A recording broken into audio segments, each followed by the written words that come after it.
I deal with a lot of ADHD relationships, and I speak to a lot of people with ADHD who are struggling in their relationship. And one thing I've noticed is people convincing themselves that an ADHD relationship isn't possible, and that there's always going to be a constant cycle, a negative cycle, over and over again with every single relationship that the ADHD enters. But this isn't true. So in this video, I want to break down the 3 main ADHD relationship cycles, and then I want to talk about how to break free. So as a fellow ADHDer, I understand this worry about ADHD being involved in a relationship. I understand, as a non-ADHDer, dating somebody with ADHD as well, how sometimes it can feel like it's the elephant in the room, that this is influencing and impacting every moment of the relationship. And oftentimes seeing that pattern can be scary, because it can feel like ADHD is the problem, so therefore it's never going to go away. There's no cure for it, so therefore there's no solution. The problem is that this simply isn't true. I've worked with thousands of members, and I personally have seen hundreds of ADHD relationships thrive. So this idea that ADHD makes a relationship impossible or overly difficult is simply not true. Now, that doesn't mean it doesn't impact the relationship, but it's about how you deal with it that's the most important thing. So let's talk about these main cycles. There's 3 main cycles in ADHD relationships. There's the parent-child dynamic, which I've spoken about in a deep dive video, which I'll link to up above and in the description down below for a really long form, deeper dive into this. But there's also the pursuer distance cycle, and then there is the hyperfocus rollercoaster. So these are the 3 main patterns, and I want to break down each one of them one by one to sort of show you the difference between them all and understanding the impact that both partners have on this dynamic. So the first dynamic is the parent-child dynamic. So ultimately, this is where one partner ends up being the responsible one, right? While the other person gets cast as the child. These are 2 roles that can develop over time. Now, oftentimes the responsible one is the person who reminds, the person who organizes, or even dishes out some discipline, right? The disciplinarian, nagging about bills, chores, schedules, and responsibilities. Now, oftentimes the responsible adult is the non-ADHD, but this is not always the case. In fact, in dual ADHD relationships, it can be either partner. So it's not always the non-ADHD. There can even be a relationship with an ADHD partner and a non-ADHD partner, and the ADHD partner is the responsible one. So ADHD is not necessarily the dictator on who is the responsible adult in this dynamic. Oftentimes, the ADHD partner can lean on the responsible adult heavily or just struggle keeping up, which reinforces this dynamic. It creates these 2 roles and reinforces these roles over a long time. And this can happen because, with ADHD symptoms, I'm not going to go into all of the details of ADHD symptoms, but, the distractibility, forgetfulness, impulsivity, and disorganization can create a gap in this daily functioning, this day-to-day ins and outs, the logical sort of stuff. If you followed my channel for a while, we talk about the different discords in the relationship, the logical discords and the emotional discords. Now, sometimes the logical discords can build up within this relationship and create this parent-child dynamic.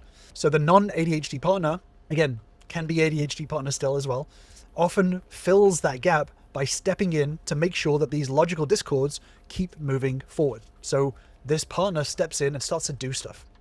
So ADHD forgets, non-ADHD partner goes, okay, he or she forgot, I'm going to step in and I'm going to do this. Over time, this actually reinforces the roles.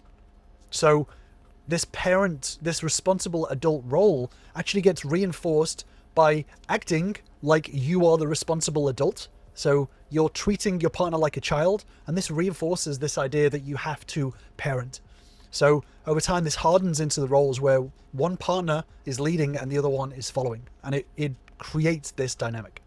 And the impact is on both partners, right? So the parent partner feels exhausted, they feel overburdened, unappreciated, because they're doing all of this work that they feel is, should be equal. And the child partner feels criticized, controlled, or like they're not good enough, like they're not an actual equal partner in the relationship. Ultimately, what happens is resentment builds up on both sides, and intimacy, the emotional safety, the intellectual intimacy, and the goal synergy, the 3 main elements of relationships, drops because the relationship feels unequal. Both of you are creating this dynamic where you're both unequal. One is above another person, and it doesn't feel like a true partnership. So I want to show you an example of this. So what can happen is, and again, this is not always ADHD partner and non-ADHD partner. This can be swapped around. This can be two ADHDers. This can even happen in non-ADHD relationships. So I want to be very, very clear. This is not exclusive to ADHD, but it doesn't mean that it's not more common sometimes. So in this example, the ADHD partner forgets something, drops their responsibility. They said they're going to do something and forget to pick up the kids from school. They forget to go grocery shopping, forget to put something in the calendar, whatever it is. Then what happens is the non-ADHD partner steps in to fix it. Okay, well, you stay home, I'll go get the kids. Or don't worry about it, I will put it in the calendar. Or don't worry about it, I'll do it this time round. Now this can come from a good place. There's nothing bad about this. But stepping in to fix it seems like a logical solution, seems like the right thing to do. Here's the challenge. I don't feel like I can necessarily rely on you to do it, so I'll just do it. So what happens is over time, as this happens more, the non-ADHD partner starts to become the person who gives reminders, who gives directions, or who gives criticism. So they're always the responsible one, and the ADHD partner is the child in this, right? They're being told what to do and how to do it. So then what happens is the ADHD partner feels like they're being controlled because they're being told what to do all the time. They feel criticized. They feel inadequate. They feel like they're not being seen as an equal. They're not being seen as the human that they are. They're being seen as their ADHD rather than a person with ADHD, and they can feel less than. So the ADHD partner starts to resist, maybe avoid, or underfunctions overall. So then the non-ADHD partner, or the quote-unquote responsible adult, whoever that is, doubles down on controlling and parenting. And if you have ever experienced parenting and understand a little bit about the dynamics of parenting, the more that you push and punitively punish kids, the more they act out, or the less they do, right? Because they don't feel like they're being treated fairly. So it gets worse and worse, and they double down, and you end up talking down to your partner. And then the cycle ends up repeating because the partner feels worse. Even when they try, they're going to get told off. They're going to feel controlled. So they want to do less. Their motivation drops because they're feeling down in this dynamic, and it gets worse and worse and worse. And the responsible partner ends up taking on the whole entire load and then blaming the ADHD partner. And the thing that I hear the most often is, well, I have to do it. I have to do it, otherwise it won't get done. And the problem with that is that creates the role that you will always do it. You don't think outside the box. You don't create effective systems that work for the dynamic. You create yourself as the parent and then complain that you're the parent. And also as the ADHDer, it can often end up in a similar way where, well, I can't do it because they won't let me. And it becomes the same excuse, right? They won't let me do it, so therefore I don't do it, so therefore they have to always do it, so therefore I'm never allowed to do it. It's also part of that cycle. So that is the parent-child dynamic. The next ADHD pattern is the pursuer-distancer cycle. So this is one partner. Again, this is not exclusive to ADHD relationships, but it can be more common. So oftentimes the non-ADHD partner is the pursuer, pushing for responsibility, pushing for emotional intimacy, for closeness, for better communication. And the other partner, again, oftentimes the ADHD partner, becomes the distancer, withdrawing emotionally or physically to avoid conflict, avoid shame, and sometimes masking, if you know anything about masking. And the reason why is oftentimes ADHD can develop rejection sensitive dysphoria, or rejection sensitivity, which is RSD. I've done a video on this, which I'll link to in the description down below, which makes criticism, rejection, feel unbearable, feels awful to be criticized and rejected by the person that you love. So when the pursuer brings up problems, the distancer can shut down, escape into distractions, looking for something that they actually feel good because they don't feel good around, their partner, as an example, or avoid the issue entirely. And the more the distancer withdraws, the more the pursuer pushes, and the cycle again feeds itself. And the impact on this is the pursuer feels ignored, they feel unloved, they feel like they're the only one who cares. And the distancer feels attacked, they feel overwhelmed, and they feel like they're never good enough. The communication ends up eroding, and trust ends up breaking down because both people feel unheard. And again, let's look at an example of this. So the non-ADHD feels ignored. They feel like they're not getting the right attention in the right ways. They're not having the right conversations. They don't feel cared for. So the non-ADHD pursues attention. They look for this attention. And this can be raising an issue. Hey, you never do XYZ. You never take me out for dates. You never do this. We never do this together. I don't feel like you tell me you love me enough. Things like that. But this is pursuing attention, raising the issues of the relationship. But what happens is the ADHDer can feel criticized. They can feel rejected by being criticized. Again, this is just a feeling, and this is not 100% all the time, but this is how saying things in an ineffective way can impact a relationship. The way you communicate this can impact the relationship. So the ADHDer feels criticized, especially if the non-ADHDer or the pursuer is saying it in a way that is maybe with some resentment or some anger. The ADHDer can feel criticized. So the ADHDer withdraws and shuts down. I don't feel good. I feel like you're angry. I feel like you're shouting at me. You're telling me about all my failings. This doesn't feel good. So I'm going to sort of withdraw into myself. I'm going to shut down. I'm going to maybe hide from the situation. So the non-ADHDer can feel abandoned. They can feel like they're not cared about. They can feel like they're the only one in the relationship that really cares. That gives a shit, basically. So the non-ADHDer pushes harder, and this can come out with more criticism. Hey, you said you do this. We need to do this, otherwise the marriage is over. The marriage is on the rocks right now. You need to do this. You need to do this. And then because it doesn't happen, they feel even more ignored, and it goes round and round and round again. So this is the pursuer distances cycle. And this isn't, I want to be clear about this. This is not some hard biological fact. This is just something that can commonly happen. And it is not in any way exclusive to ADHD relationships. This actually can apply to a lot of neurotypical relationships with two neurotypical people. And then there's the hyperfocus rollercoaster. So this one looks like this. So in the beginning, during exciting times, the honeymoon period, which, every relationship has a honeymoon period where problems come up and they don't really get spoken about, or they get brushed under the carpet, or they get kind of ignored. They're not really spoken about because you're too busy just enjoying the moment and thinking, wow, I'm going to do this relationship differently, right? So the exciting times of the honeymoon of the relationship. And especially with ADHD, the ADHDer can hyperfocus on the relationship. Suddenly it can become very black and white, all or nothing. Everything about this relationship, I want to do everything I can. So they can shower their partner with attention, with energy, with devotion, and it can feel incredible because you're being shown maybe all of this attention that you didn't have in your previous relationship or whatever it is. It can feel incredible. And you don't think about whether it's sustainable or not. You're just enjoying the moment, right? Again, I don't want to talk about this. I'll just enjoy, getting kind of doted on right now. This is awesome. But then over time, that intensity fades as the ADHD brain, or just the human brain, shifts focus to other things going on. And again, this is not just an ADHD thing. This can happen in any relationship. We have lives, we have jobs, we have things that we still need to do, even when we've started a relationship.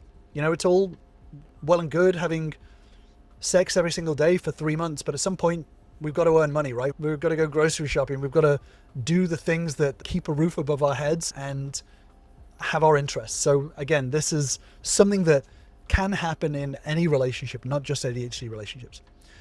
But then the partner who is left behind, if you want to call it that way, feels this drop and can interpret this as rejection or a loss of love, like they're not cared about, because our brains are comparison machines. Everything that we do is compared to everything else, our own experiences. So when we have something that is like 1000% for the first 3 months or whatever it is, even when it drops down to 50%, this can feel like complete rejection. It can feel like, wow, you just gave up on me, or you don't care about me, or now you're obsessed with doing this other thing and I'm just left alone. It can feel like you're not cared about. So why does it happen? So hyperfocus is a hallmark of ADHD. So the ADHD brain can lock in on new, novelty, rewarding things. When fellow ADHDers are interested in something, we can go all in, too much so sometimes. Things can start to drop off on other responsibilities and other things. When something is novel, it really stimulates our brain. But when this novelty fades, maintaining this level of attention requires more. It requires a bit more structure than our brain can naturally provide. So In order to maintain attention on something, this is not about caring, but this is about the dopamine in our brain. It requires a bit more structure. It requires a bit more pre-planning. It requires a little bit more deliberateness, if that's a word, in order to continue forward through stuff. So it's not about caring less. It's about the brain's inconsistent regulation of attention. Our brains can be easily distracted, so it needs a bit more structure in order to keep it guided. So what is the impact? Well, the non-ADHD partner can feel tricked. Sometimes I hear from people who are like, I got love bombed. This person is not ADHD, they're a narcissist. They love bombed me and then they stopped caring as soon as they got me. But this is not the case. Even though it may feel like you've been tricked, it can feel like you've been manipulated. But this is not the case. This is just simple brain function. And again, this doesn't mean that this is going to happen forever, but it can feel that way. It can feel very difficult to understand. You don't love me like you used to. And then the ADHD partner can feel guilty or frustrated, thinking, why can't I give this up? I love this person. And I know that I, showered them with gifts and attention and a million dates and, almost made myself bankrupt trying to do that. So it's not that I don't love them, but now I kind of feel bad about it. And I feel like I've hurt them and I feel worried and maybe it's a me problem and maybe I'm always going to feel like this, and they can start to question themselves. So the relationship can feel like it's unstable, like it's always swinging between highs and lows, and it can feel like a roller coaster, hence the name. So let's look at an example of this. So relationship starts, or it enters a new exciting phase. So a new issue comes up, maybe it's moving house, maybe it's a new job, something like that. There's a million different ways that a relationship can be impacted. And the ADHD partner hyperfocuses. They get intense attention, romance oftentimes, effort, and it can be very all or nothing. They can put everything into it. But then over time, and again, this is a human brain thing. This is not just an ADHD brain thing, but the novelty fades. And again, this doesn't mean not caring. Daily life demands shift attention elsewhere. We need to do stuff. We need to earn a living. Unless you're independently wealthy and you don't have to deal with anything, you have 1,000 maids or something like that. I don't know. Life happens. So the ADHD partner can unintentionally give less energy or consistency. So the non-ADHD partner can feel neglected or unloved, and the ADHD partner feels guilty, confused, or defensive, and then conflict or emotional distance can grow between them. And this can go up and down, up and down, up and down. And what can happen sometimes is that the cycle can repeat when a new novelty or a crisis can bring that hyperfocus back. So sometimes what happens here in this stage with conflict, especially, is that resentment can build, and then the non-ADHD partner or the person who was hyper-focused on can explode and can say, look, if you don't show me how much you care, then I'm out. And then the ADHD partner can suddenly go into hyper-focus mode and go, oh my God, I'm going to lose this relationship. I need to do something about it right now. And then they overcompensate and go into 1,000% mode again. And hyper-focus happens, and the non-ADHD partner feels loved again. And oh my God, finally back to normal again. And then what happens is that, again, it's not sustainable. So it dips again and it goes up and down, up and down. And this is a cycle. So it can be hard to recognize this cycle because it's very, very intense in extreme versions of love, but it's kind of like a roller coaster. It's very, very up and down. So how do we take action on this? This can all feel quite doom and gloom, right? So this can feel quite doom and gloom to recognize these cycles and think, well, there's no way out of it. Now, I'm not going to lie to you and pretend that there is one thing to do in this video. I've done a lot of videos on relationships, so I will leave you with further resources at the end of this. But if you want to break these cycles, the first thing to do is to recognize the cycle. Now, a lot of people don't like to face up to the fact that they're in a cycle, especially when it involves their own expectations, their own role within the relationship as well. It can be hard to think that. And it can be very easy to push blame onto the partner with ADHD or just onto ADHD itself. It can be very easy to do that. And I can understand that because a lot of people can say, well, if ADHD wasn't there, then this wouldn't be happening. The truth is, that's not the case. Like I said, this can happen in any relationship. Just because it's more common in some ADHD relationships doesn't mean that it's a fact. It's how you deal with it. It's the same with any relationship problem. It's not the problem itself, it's how you deal with the problem. If you have poor skills in dealing with a problem, then it means that it doesn't matter what the problem is, you're going to have poor skills in dealing with it. But that doesn't mean you can't learn the skills. And before I move forward onto some more specifics, this is what I work on with all of my members. As we look at the relationship more as a system, the easier it gets to start solving the problems as a team than as you versus your partner. And this can be difficult, especially when the relationship is in a tough place. When the cycle is mid-cycle, it can feel very easy to blame the other person, to push all the responsibility of the relationship onto the other person. But it's really important to learn the skills to overcome these challenges in order to break this cycle. And this is what I do with all of my members, is develop the right skills that are effective in breaking the cycle and creating a new relationship, a better, stronger relationship moving forward. And that all starts with one person, whether you're the ADHDer or the non-ADHDer, or there's some other diagnosis or label or whatever you want to say. It all starts with one person in order to lead the relationship in the right direction. And what you'll find is that once you start to change this environment of the relationship, then the relationship itself starts to change and your partner starts to change their behaviors as well. Now, again, there's only so much I can dig into in a YouTube video, but if you do want a deeper dive on this, then join my relationship bootcamp, where you'll learn the same fundamentals that all my members start with to start turning their relationships around and repairing and regrowing their relationships in the right direction. Just click on the link in the description to grab your spot. So in these instances, in these patterns, what can we do? Well, the first thing that we can do, especially for the parent-child dynamic, is to level the playing field.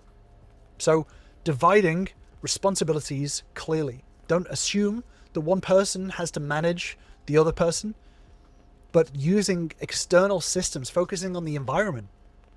And again, there's the obvious things of shared calendars, alarms, reminders, things like that. Yes, but it needs to be smarter than that. It needs to be systemic so that the burden isn't on one person, but the burden is on the system. Once you start to develop that system, it becomes a lot easier. But the most important thing is to acknowledge effort. Once you start to acknowledge effort, especially on the emotional side of things, not just results, this reduces this feeling of grading, of one person being better than the other.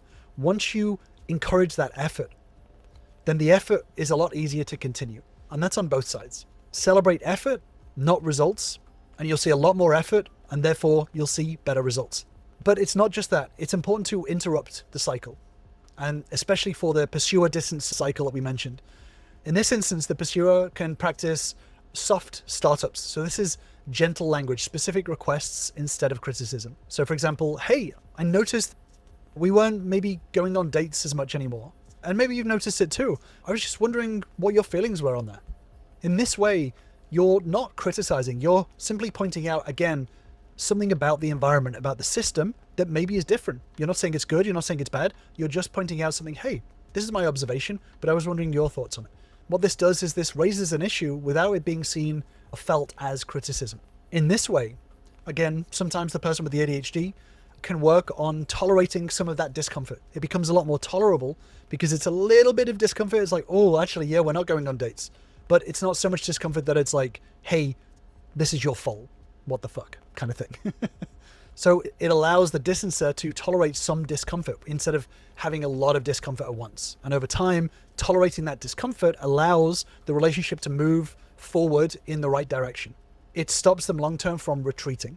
So it's important to schedule structured conversations, being very deliberate with conversations over time with small amounts of discomfort. And again, this involves learning very high standard communication skills in order to do this, so that neither person feels ambushed. This hasn't been built up and then explodes in one go. It's incrementally over time. So it's important to interrupt that cycle, but in a very delicate way. But the main thing is to create stability. And again, this is especially important for the Hyperfocus Rollercoaster that we spoke about.